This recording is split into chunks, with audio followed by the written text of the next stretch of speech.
right, welcome to the Real Estate Huddle. This is episode 34, and we're excited to talk about 1031 exchanges today. And we are so lucky because we just had a visit yesterday from Tracey Wilson and Danita Vigil from IPX 1031 Exchange, and they're phenomenal. They're experts in the industry. Many people that are in the real estate business probably know them, right? Because they've taught many classes, continuing education classes, different things. April, you've taken like 3 classes from them. I've taken a few, yes. So they're the pros as far as that stuff goes, and so we heard from them yesterday. They really informed us about some of the details. We learned some new things. I've done 1031 exchanges with clients, and we've known about them for a long time. It's obviously a great strategy for real estate investments. But today we're going to talk about some of the new things we learned and some of the ways that people can apply these and save a lot of money with them. And so there are some tax implications, so we have to disclose up front. Just if you are looking for tax advice, like go and talk to your CPA, verify with your CPA, because we are not CPAs here. None of us in the room are. And so we're going to tell you what we know and how it applies to the real estate side of things, because we are expert real estate agents, all of us, and that's where our expertise lies. So just to get that out of there.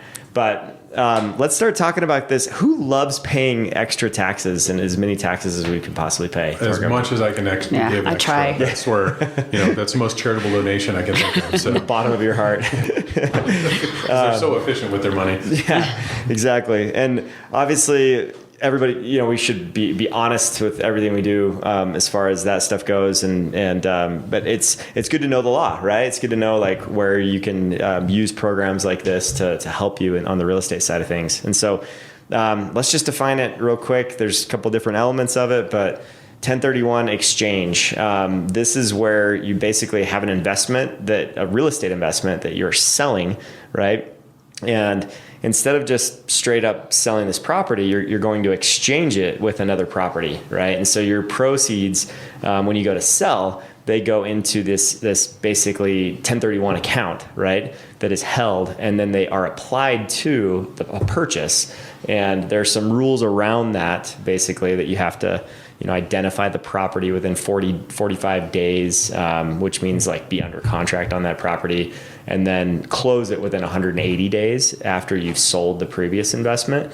But that's the long and short of it. And the advantage is that you can defer your tax gains. So like anything that you've gained on that property, say you bought it for 300 and then now it's worth 400, you just sold it for 400, that gains can be deferred and kicked down the road so that you don't have to pay that immediately in this tax year. So pretty cool strategy. Big tax. Which is separate than like your individual home. When you own it, if you're married, filing jointly, you can have an appreciation of that home up to $500,000 and not have to pay taxes on that growth. Mm-hmm. But here we're specifically talking about an investment property, which is different. So This is something that you're doing to grow your wealth, and the government wants their portion of it. Mm-hmm. But the 1031 exchange allows you to defer those taxes, which I think is a great benefit. Yep. So that way you don't have to actually cash out 30-40% of your proceeds to move on. Which is a lot. Yeah, that's a big chunk. So. Yeah, and some capital gains is like 15-20%. For real estate, it's 40%, which is definitely a big tax that you want to avoid. Because there's a breakdown. So I think it goes down. There's the Colorado state tax you got to pay into Obamacare. It's got a percentage. So like when you add all of those details up, it gets to be in the 30 to 40% range, right? Which gets to be pretty expensive. So yeah, yep, yeah. And this is straight just information that Tracey and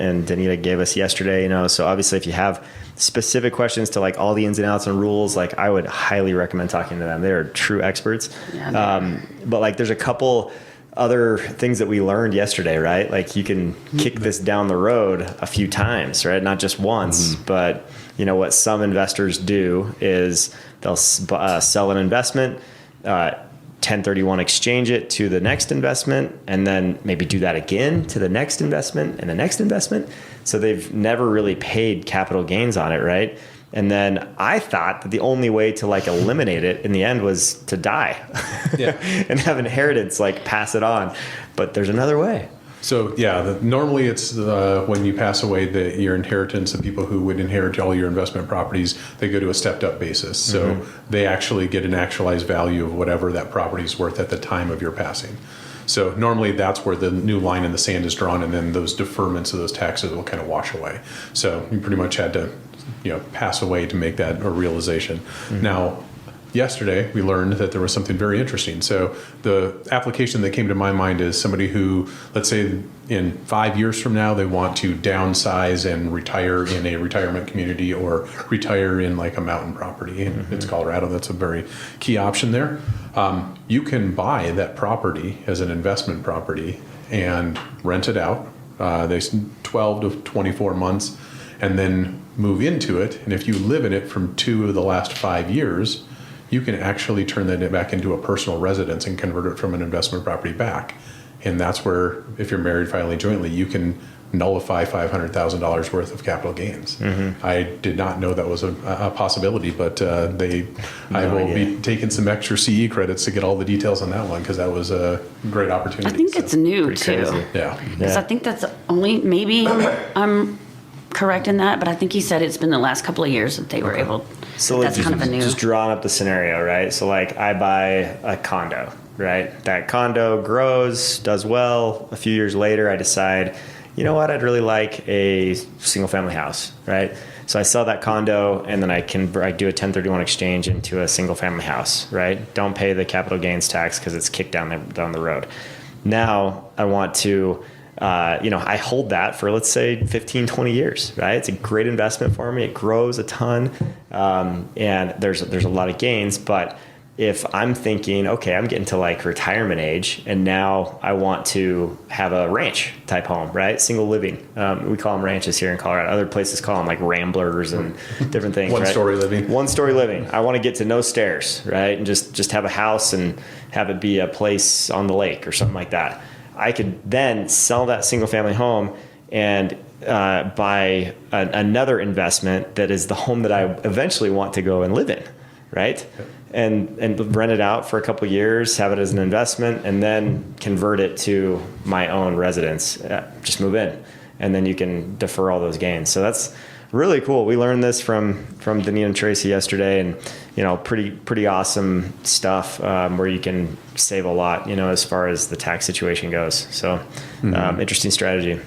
No, I think that's a great idea, and I didn't know that was an option. So I didn't either. Yeah. We have to learn a little bit more about that. So I think a lot of people don't know about this. Yeah, no. I think it's just now starting to get, out there information. Yeah, because I think it's a really good strategy. Because most people, as they get into retirement age, and if they had an investment property, this is, they could buy it ahead of time, but you're going to downsize and move into a different type of community, like whether it's one-story living or whatever it may be.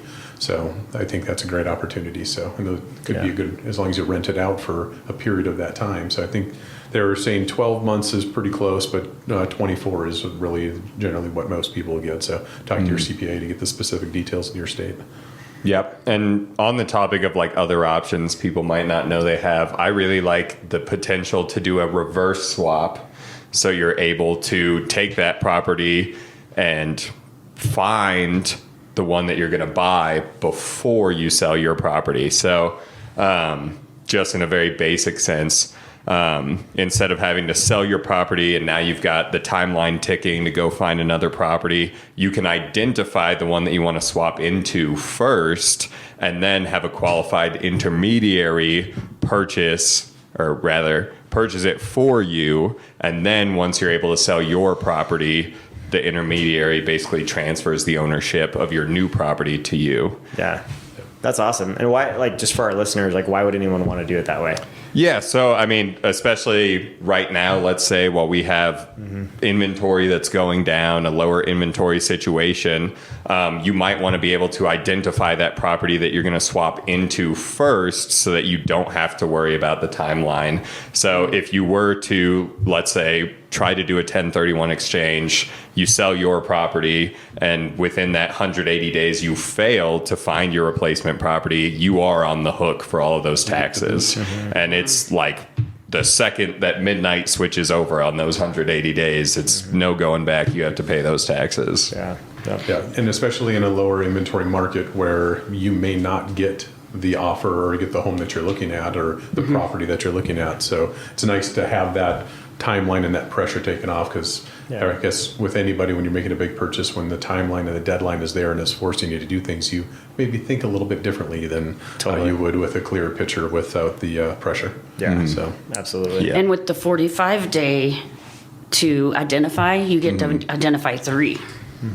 So you get up to 3, and then you narrow it down or choose. But I believe that pulls it off the market, though. Yeah. Well, And it's kind of like a little bit, if I have one of the 3, and they don't choose mine, I just kind of wonder what that looks like. But yeah, and I think that's why they give you that 180 Yeah. days to close it and Yeah. figure out the closing. But the identifying has to happen within that 45 days, and it has to be equal or greater in value. So that's one thing to realize is Right. you may want to start small, right?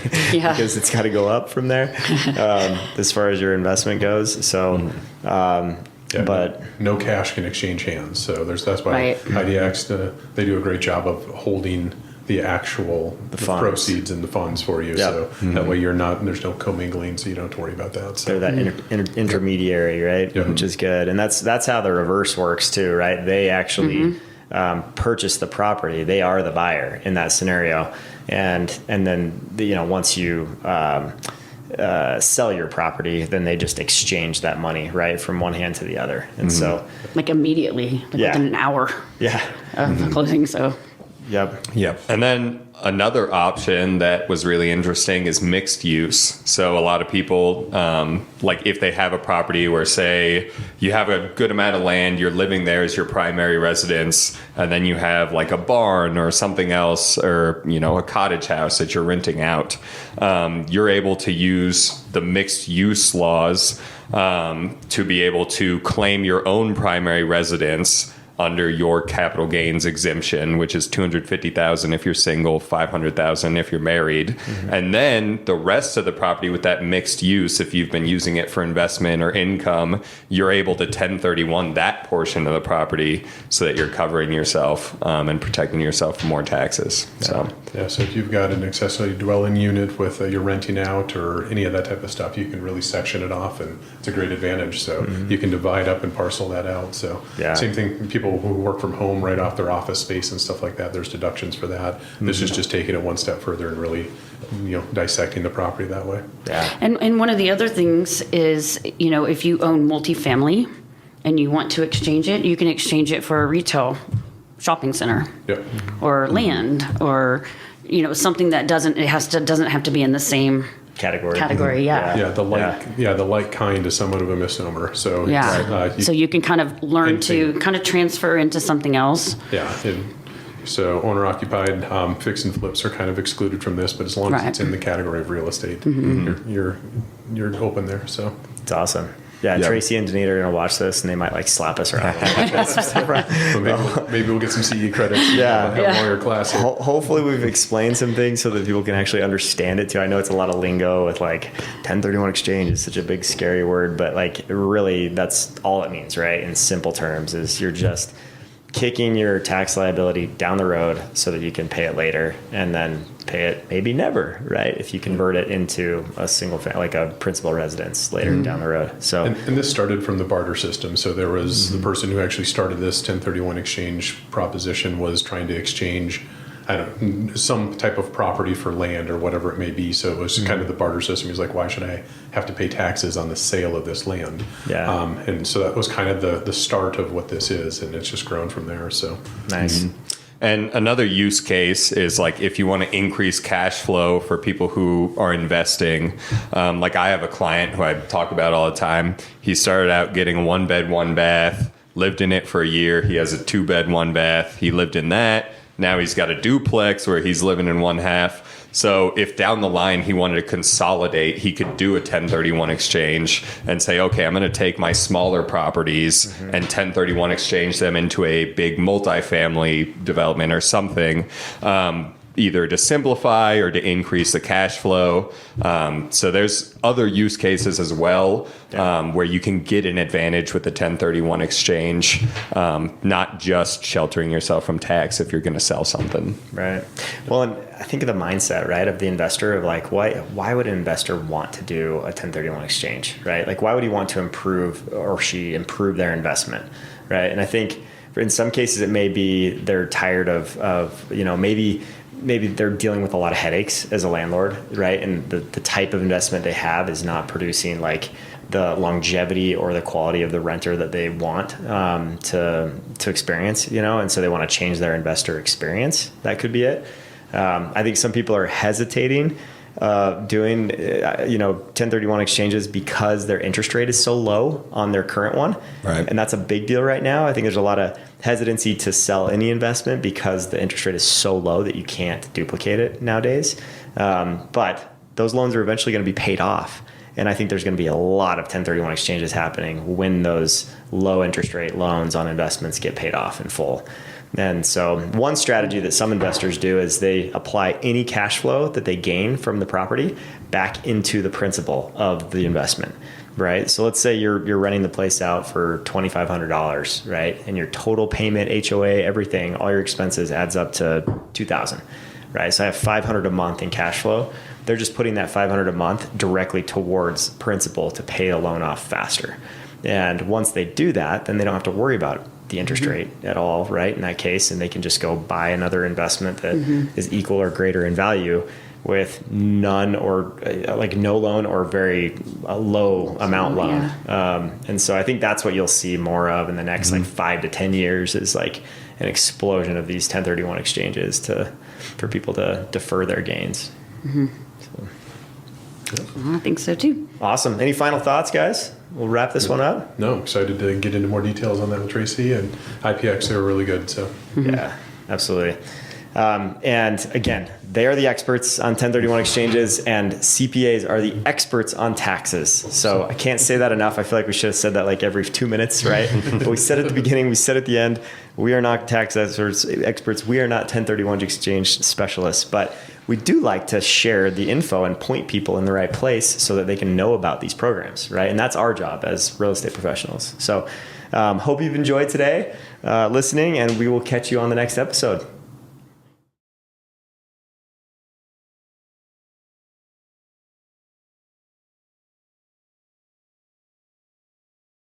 So if you have enjoyed what you're listening to and you'd like to hear more, make sure to press that subscribe button so that you can not miss out on any more episodes that are coming up. And also check out all of our contact information is below. You can see us at the dreamsmithteam.com to look up more information about our team and our history and all of the members of our team and see contact information that you can reach us if you have any real estate needs. See you next time.